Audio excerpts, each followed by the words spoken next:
Thanks for tuning in to this episode of the Franchise Marketing Show. In this episode, I'm joined by Quinton from Social Places. It was brilliant to meet Quinton in person recently. I've been speaking to him for about 5 years online. He's from South Africa. He'd done a trip over to the UK, and it was great for him to come into our studio and record 2 episodes of our podcast. In this first episode, we're going to talk AI, and specifically AI advancements in franchising and some key considerations for you as a franchisor of what to be looking at for AI over the coming years. I really hope you enjoy the episode. It's great to be joined by Quinton today. We've been speaking probably for 5-6 years, I think, online, but it's great to have him meet you in person. You're obviously on a trip over to the UK. How's the trip going? Very, very well, yeah.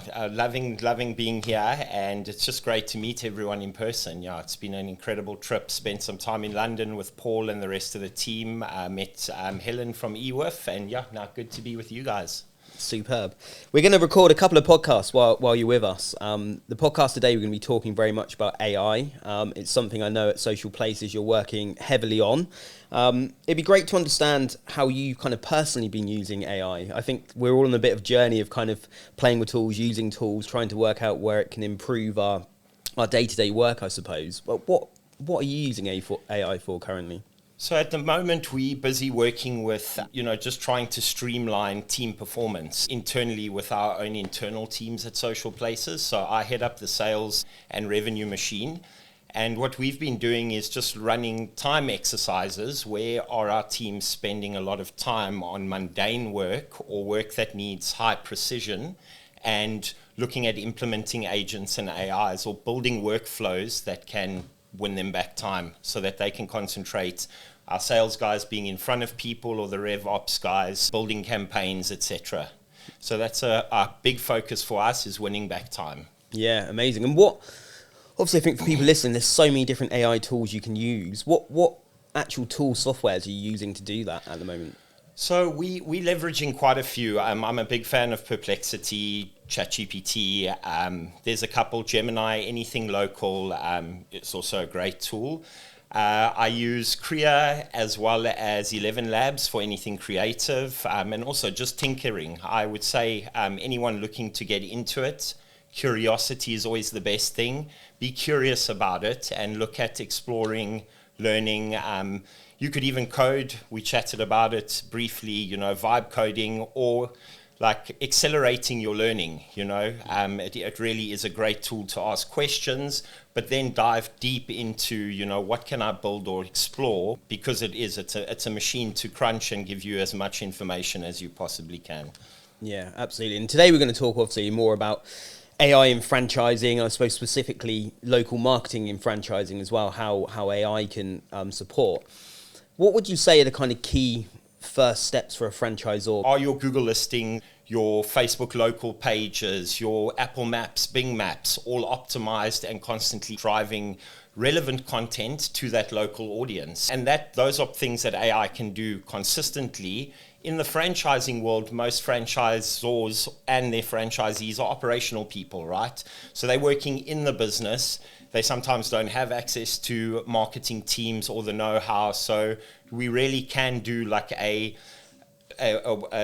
project or implement tools that can allow them to streamline and effectively market or get their message out there to a local audience. And it's relevant to that specific franchisee. So with call to actions that convert for him. Yeah, I hope that answers your question. Yeah, absolutely. I suppose maybe the best way to kind of frame it for people listening, because I think that it can be quite overwhelming, I think, when talking about AI and business leaders trying to think about how they can implement it into different areas of their business. What's the kind of good use case that you've had with someone using Social Places and the kind of AI tools that you have to really kind of improve operations, marketing, results? Yeah, I think, as I mentioned, I think we found the most success around reputation and listing. So where are people searching for you? Where are they finding you online? And what do those local sites look like? Your Google listing, your Facebook listing, etc. Then what we can do is, and this is an example, trading hours or special trading hours, offers, do you have specials or promotions that you're running? What does your reputation look like? Because local search, voice search, the way we understand it and what we believe the future is going to look like. If somebody's searching on voice, they're like best burger near me or most affordable burger shop near me, whether it's pizza, breakfast, products, services, that kind of language is being used. Now, how is that going to be interpreted and then that information sent back to that customer? You need to be checking all of those relative boxes, so do I have content on those local listings, my Apple Maps, Bing, Google sites, Facebook local? Is it regular content going out there? And that's really, to do an action that yourself or across multiple units of your business becomes a massive issue and is a time vacuum. So that's really where we found the most success, is automating those processes for our clients. And then the results speak for themselves. We've had upticks of over 400%, and that's this year, off of content and conversion. So if you're running content that converts up to 6 times more than your local content than brand content, because it's relevant to the local customer. And then, just to touch on the reputation, customers expect responses and feedback from a brand. If I've had a negative experience or a positive experience, it goes a long way, and you can automate that first thank you, or we appreciate your feedback, or sincerely apologize for your negative experience. But how do we build a machine that then brings in all of your other departments, whether it's customer care, your community management team, your customer success team, so that customer gets a resolution, not just an apology for their negative experience, but this was the outcome and it'll never happen again. So AI is extremely powerful at connecting all of those dots and then communicating that back to your customer. Yeah. And I suppose just to kind of frame that for someone listening, I suppose if you've got 100 units, let's say, and you've got all of these reviews coming in, I suppose what you're saying is AI is helping to crunch through all of the data coming in, all of the review data coming in, positive, negative, sentiment tracking, all those things, and craft responses quickly. So you're solving issues quicker. And it's not only that, but it's also, we're looking at resolution now, right? So from whether the customer gets the feedback on how the outcome, right, or you've got a struggling franchisee. So we've got franchisors, always got our top performers and our bottom performers. As a franchisor, how do I get everyone to be operating at their optimal level? It's good for us because we get more royalties, and it's good for them because they're making more sales. So what we're doing now is we're building models that can allow not only to draw that or distinguish, determine who those top and bottom performers are daily or monthly, weekly, but then implement a plan for improvement that is built for their DISC profile. So how do they learn best? What kind of content is best suited for that specific individual, and how do we deploy that for an improved mechanism for that individual unit? Wow. Yeah. So there's a lot on the cards, and it just, like I said, people are talking about AI, building AI now, right? It's moving so quickly. I don't think what's new now won't be relative in the next couple of months, So you think it's this amazing technology now, but that's why I get back to our point that a message in the beginning is, if you're inquisitive and you're interested in it, that would be my starting point for anyone, is just start learning and do a bit of research on it and stay. There's so much great material out there. I'll hand over. Yeah. I mean, just with that, what is, if someone listening to it, I think I speak to a lot of people in franchising. I think everyone's kind of probably got a ChatGPT account and have played around with creating content or asking it questions or solving very basic problems. What's a kind of low risk, more kind of operational thing someone could test with AI, whether it's creating a kind of agent or what that could be, but something someone can actually try today and go away and say, actually, I'm going to try and solve this problem in my business? what's a really good starting point for someone looking to do that? It's a great question. We actually did Agent AI challenge, and it was just around building a quick agent, and Agent AI makes it incredibly easy because it's like plug and play, and you can vibe code it. You can talk to your chat GPT and ask it for a full build plan, and then just optimize it as you go. Pardon me. So I would say to start there, it would be, you'd be inquisitive, but then try and identify or have a culture of we want to make ourselves future proof, right, as a business. So how does our leadership team do that? What we did at Social Places was we started a book club, right, where we would all read, all of the leadership team through the operations, customer success, sales, marketing department, as well as our CEO, would take on a book on a similar topic, whether it was AI, business management, scaling, international growth, written by different authors. We'd all read it and then come and have a book club about it and discuss it internally around one another. And that created such a great energy of, like wanting to adopt it, and also understanding every other leadership person's thoughts on the topic, as well as how they would possibly implement it. So I'd say that would be the starting point for any like franchisor team, is do a lot of research on it or start a book club and have those conversations, because you'll find that you'll continuously carry on talking about that and bouncing ideas off of each other.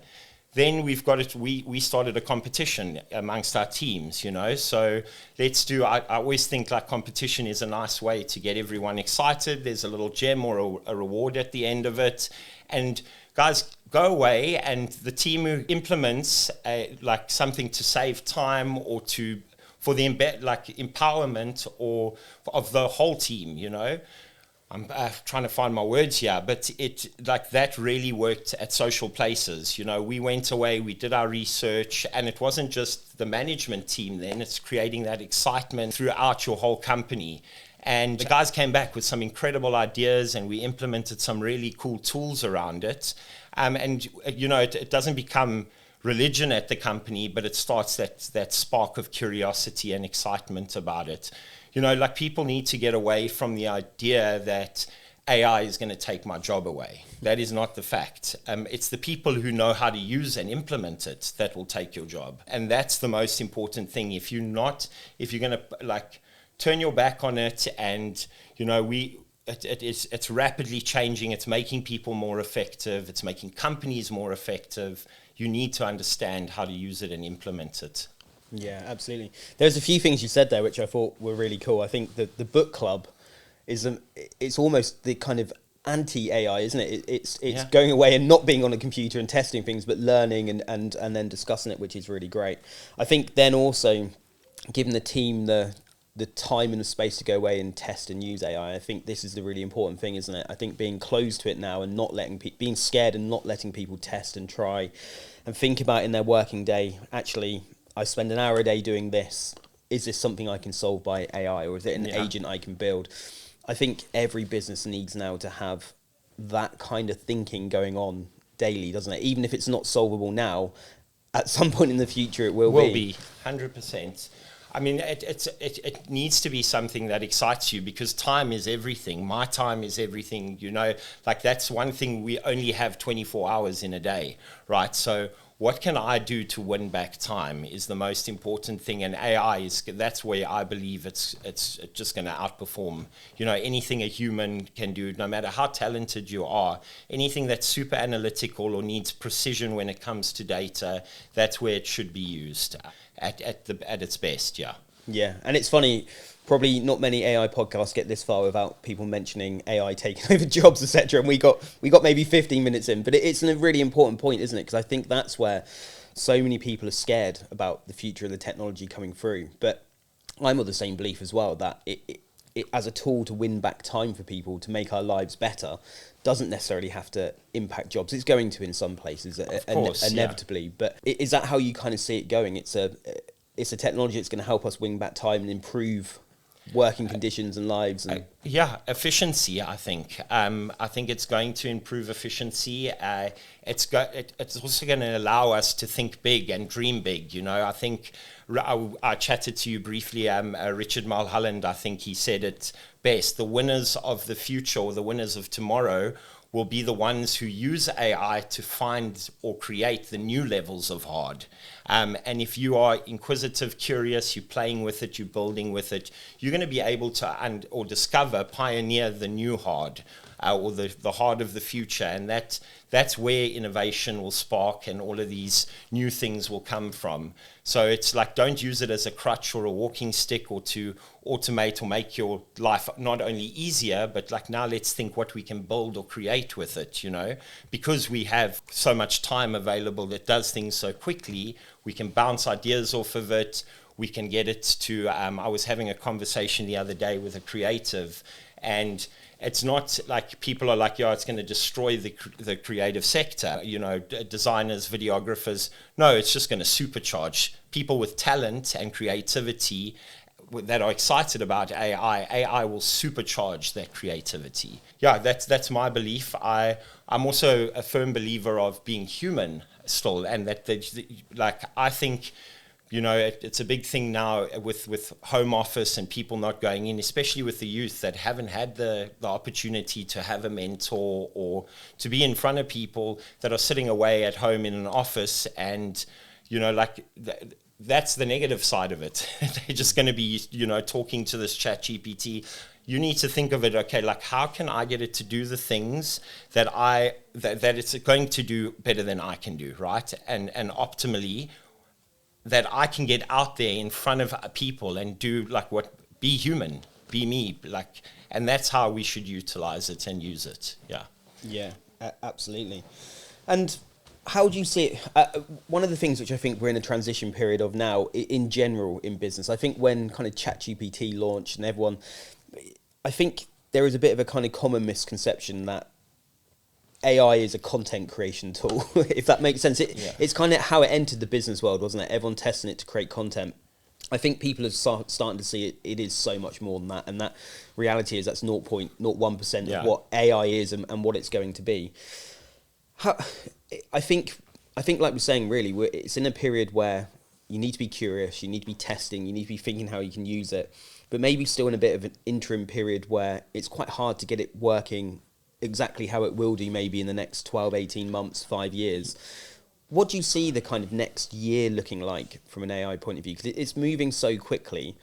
How much adoption do you think there will be over the next kind of 12 months? And then maybe even looking forward beyond that as well? I think it's just going to rapidly scale. I think agents are the new topical thing. It's the year of agents. I've seen some incredible stuff being built.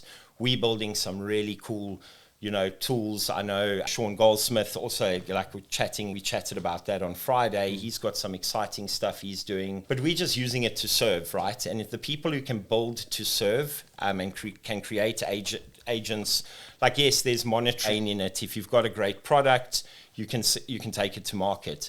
But let's think of how we can build things to serve people, and I think that's the biggest drive over, I'd say, the next year would be agents and how we're going to implement them, right? Training, learning, that's an important thing. If we can build to empower and better ourselves as people, business owners, franchisees, those kind of tools really interest me, and that's where I'm spending a lot of my time at the moment. I use the word future-proof, future-proof yourself. We chatted about a great book that I have to recommend everyone read, Relentless Relevance. I brought you a copy. And Rich Mulholland says it best. He's like, be a threat to the future before the future threatens you. And the only way to do that is by continuously learning, because things are changing so quickly. Yeah. And I think the franchise sector is quite unique in terms of there's huge opportunities for franchise networks and the nature of the franchise model, but also franchisors probably have to approach it maybe with a bit more caution, because obviously launching any new products through a franchise network probably need to be tested a little bit more than they would be if it's just launching into a single unit business. Yes. Have you seen franchisors at franchisor level yet implementing AI products through franchise networks? Because it's something which I haven't seen tons of yet, and I think that's probably because there is a bit more caution if you're a franchisor. If you're going to launch or test a product through a whole network, it's just bigger risk, essentially, isn't there? So I think naturally franchisors are probably a little bit more, maybe a bit slower at implementing some things that other businesses can be. Have you seen franchisors launch some really cool AI products through a whole network? Yeah, I mean, what I would recommend is getting either a third party to do an audit, and as I mentioned before, or reach out to either your guys at Coconut or us. You need to identify where we can. On our side, the biggest win for us has been through the reputation management sector, right? We found like that is one thing people can't do effectively, and customers expect a response almost instantly, especially if something's gone wrong, right? So let's see how your business works, understand, what your workflows are or your processes you currently have. And then that's where we've had our biggest win, implementing AI for reputation management. A human still manages that complaint, but we use AI to automate the response in your brand tone, and that it lands with that customer, right? So they get an immediate response. You get a flag, multiple on your cell phone, email, and in dashboard, and then there's a whole case is opened up, and you can then start building an outcome for that particular disgruntled or happy customer, right? So I think that's the easiest, most effective way, and that's where we're finding a lot of success, because it's all public-facing data, right? So there's no real risk in utilizing AI to manage that. If somebody's having a rant or they're complimenting you, that's public data. It's readily available. Everyone can see it. So I think around that is the best way to start learning and start that implementation process. And then I'd get back to the point where it's like identify those core problems within your business. Every business has them. No business is perfect. Most have more than 3 problems, but no fewer than 3. And then how do we draw a line through that department? So which department's responsibility is this business problem? And how do we solve for it? Is this a people problem, or is this a consistency, something that needs high efficiency and automation rather? And if it needs automation, that's where we throw AI at it. A right fit for the right job, or right tool for the right job, essentially. Yeah, and I suppose at the moment, like your reputation feature, probably the easiest way to start implementing some AI features for a franchise network is with existing software you use within the business that are launching AI features. Like you guys, if you're using Social Places, you've obviously got the ability to start using AI in your reputation management. I think the harder part at the moment is where you may identify an area of the business, operations, whatever that may be, which AI in the future will be able to solve, but actually it's much harder finding a solution for it if you haven't used an existing software which is kind of launching that kind of product. Yes. And that's where third-party help, I suppose, is the key thing with that. Yeah, it's an interesting question. Do you want to build a solution for your business, or do you want to use a third party? There's so many AI tools. I think customizability, especially within a franchise business, you'd want the flexibility, and it's all about the processes and the workflows behind the AI. Does that model fit ours, and can we get the data to work and flow within that? But I definitely believe, start with public facing stuff, how do I better optimize? And that's what we do. And that's what we say to our customers, clients, and prospects is, yes, everyone's nervous about it. Do we have the right skill sets internally to manage something like this that understands it? That's why we're a fully managed service. We implement, we roll out on behalf of our clients, and we do all the training. So what we do then is we upskilling your team through the implementation of our solutions, future-proofing them, essentially, as I always say. And it's all on public-facing data. So there's no real risk. Anything that is recorded on our system, like user information, telephone numbers, is used in a time period to respond to that customer. So that if they've had a negative complaint and they've left this telephone number or email address, etc. They can opt in whether or not they want that data to be stored, and then it gets rid of it like after a period of time. So you have the opportunity to call that customer, resolve the issue. I think also like building things in brand tone around reputation, right? So what is our brand tone? How do we talk to our customers? How do I get that uniformed message across all of my franchisees? So we're not watering down the brand through each individual talking to a customer in a different way. So we've come up with a really cool and interesting way where we have response templates that are in the brand tone that the AI works on, or we can program it through prompt engineering on how to only use the preferred brand tone. That's how we do those induction workshops with the client, and we do like, who are your competitors? What are your value propositions? How do you talk to your customers? That uniformity is incredibly powerful when you've got 20, 30, 50, 70 units, franchisees that are all talking to their local customers in that brand tone. And that's where you can start building that momentum from. Let that be your starting point. Yeah, I hope I haven't rambled. No. I think it's really useful because I think it's an actual real world case for franchisors to think about something which AI can be implemented today, and it solves a problem. And I think this is one of the big questions, isn't it? Like, what are the kind of actual areas within a franchise business where you can launch AI today to solve an issue? And I think reputation's a perfect one because, like you say, if customer engagement, so it's not only reputation, so it's inbox messages, it's comments on social media posts. We've got our franchisees running content, and the franchisees missing customers engaging on that. Like, where's my closest branch? Is this in stock? What is the price of this at this branch?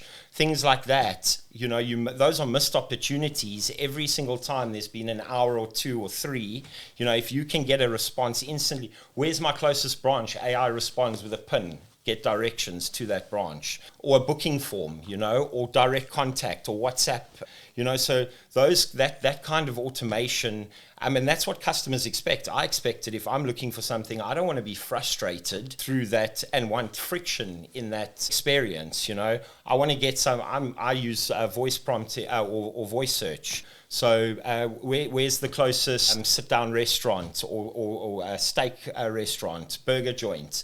Those kind of things. And if you've got to check out all of your boxes when it comes to local search. AI is great at doing that.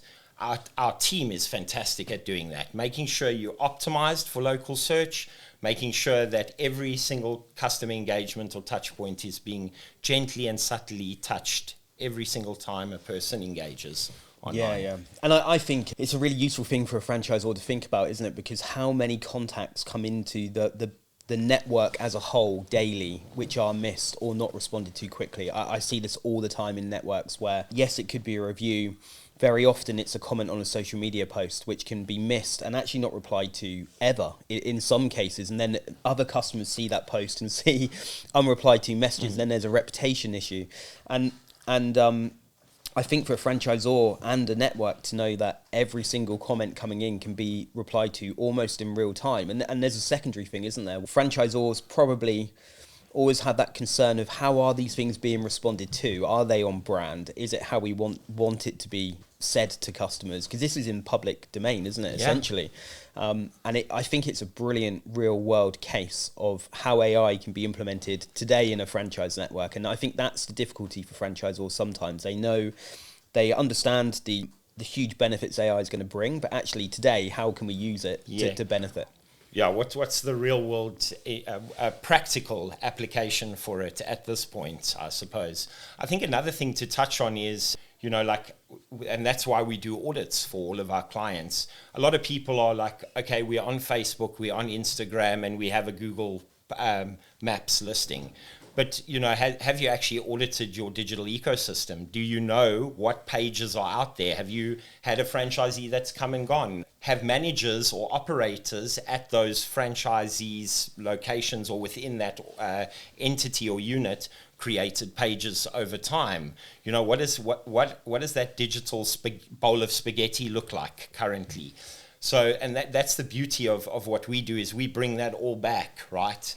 We purge all of the listings that shouldn't be there. We call them rogues, the rogue listings, so that you have a beautifully optimized, up-to-date digital ecosystem. You've got representation, because you might not even know you have TripAdvisor pages, or you have Bing listings or Apple Maps listings where customers are engaging and asking questions, and you're just missing all of that opportunity. You know, we call it a digital ecosystem for a reason, because it drives NAP consistency, and we're going to touch on that in another episode and the importance of it. But AI will streamline that, and the beauty of it, our products, because of AI, there's no heavy lifting involved for your teams. You don't have to do the builds, implement, it's 1 or 2 meetings and the project's on the go. So that's really where people should be looking, you know, especially business leaders nowadays, is and that's why I say stay curious, learn, understand what these things are, what drives local success. You know, websites are struggling nowadays with traffic, with the AI overviews, because AI is as a fact, like, it's looking for consistency and uniformity, and you need to be posting local content regularly. You need to be, all your listings need to be up to date for you to even feature in that overview. So if you aren't checking those boxes, that's why you're losing traffic to websites, and those things are happening, especially with local search, but it also will affect your SEO performance if you aren't, especially if you're multi-location and not checking these boxes. Yeah, I love the fact you call it a bowl of spaghetti, like the kind of footprint of a franchise network, because it's absolutely true, isn't it? Even franchise networks who have operated and kept good control on social profiles and listings, if you've been operating 10 years and had 100 franchisees and maybe 30 that have come and gone, and it is a bowl of spaghetti, isn't it? I'm not sure there's any franchise network that can keep complete control on that without having some sort of software to assist, essentially. 100%. I mean, we've onboarded large enterprise banks with like 9,000 locations, where you'd expect an organization like that to have like an understanding of where every ATM is, where every branch is, and have like this optimized list with all of that information. Massive project for us, but AI wrapped that up so quickly, because we could get a handle, optimize every single ATM, tag it, ensure it was optimized for search. The revenue that it opened up, especially around, you know, transactional fees, if you're driving, every time you draw money out of an ATM, there's a fee to it. So how do we steer more people to that ATM, right? Or drive that away from a competitor, for instance? There's opportunities there.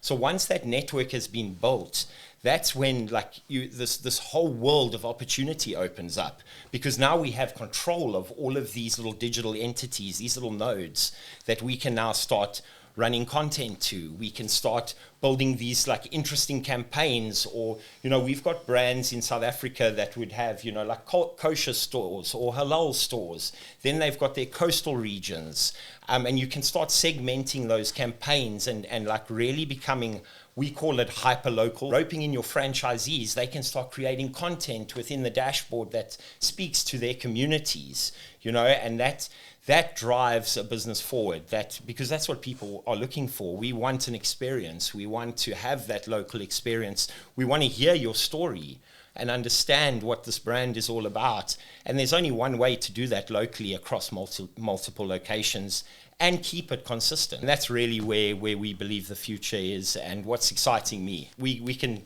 have a chat about it, and we build strategies for our, like, local strategies for our brands.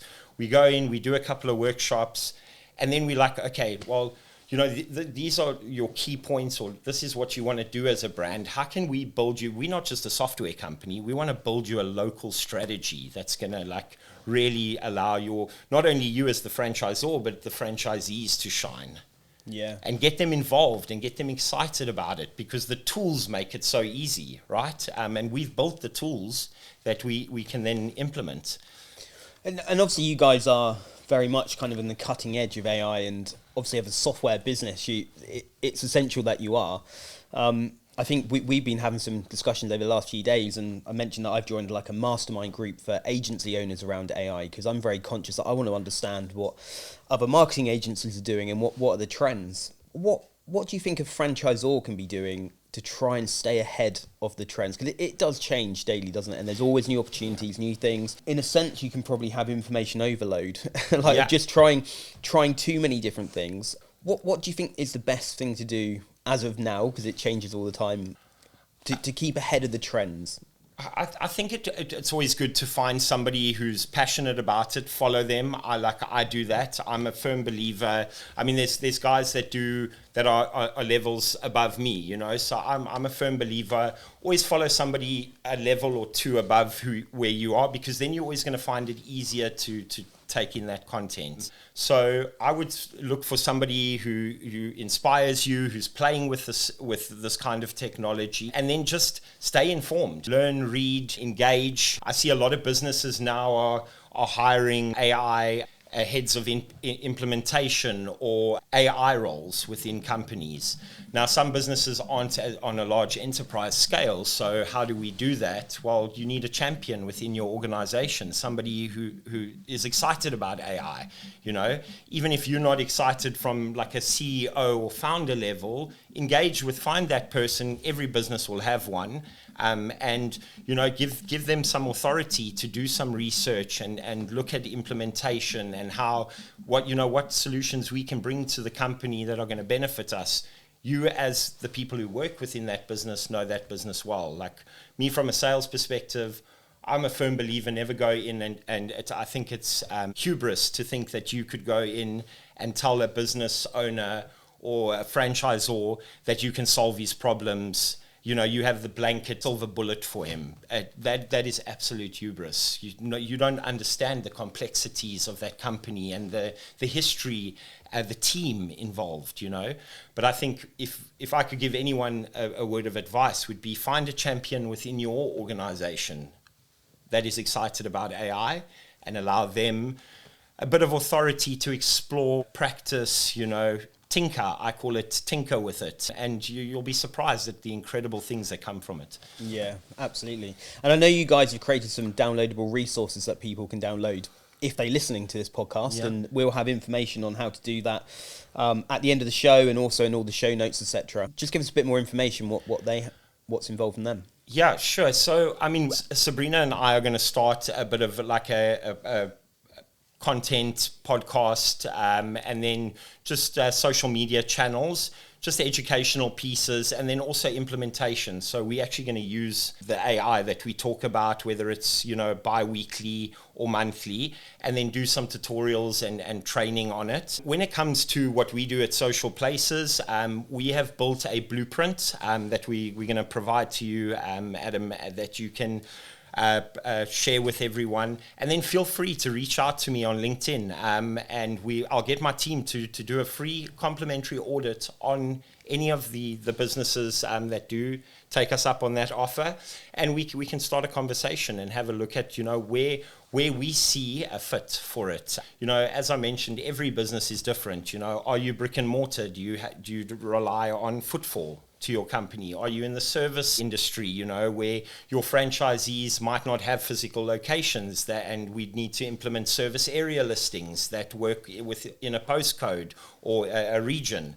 So there's different strategies for different models, but we are happy to do a free assessment and really build a plan for you to get hyperlocal. And then I think lastly, if any audits, our team is always available for a free audit as well.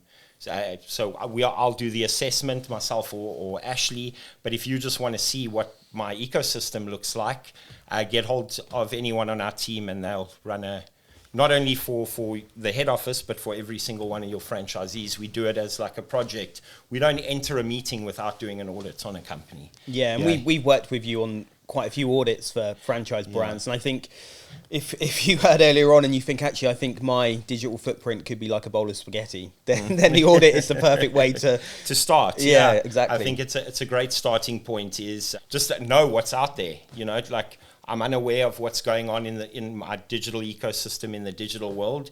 we were like get an audit done so that you have that like snapshot of what everything looks like, what the health of your organization is digitally, is a good starting point. Yeah, that's about it. Yeah. I don't know if I've missed anything now. Well, there's always more, but I suppose if you are creating this content ongoing around AI and stuff, it would be great for people to subscribe. So we'll definitely put the details of that on the notes of the show, so people can see that. And then we're obviously going to record a second podcast, so a follow-up to this talking. Do you want to give a bit of background what we'll be talking about on the second podcast? Yeah, so I think what we want to do is dive into the details of, what we do as a company, social places, the importance of local discoverability, your reputation management, and being active on your local social channels. So yeah, super excited about that podcast. Cool. Thanks, Quinton. Thank you, Adam. Thanks for having us. Cheers. Cheers.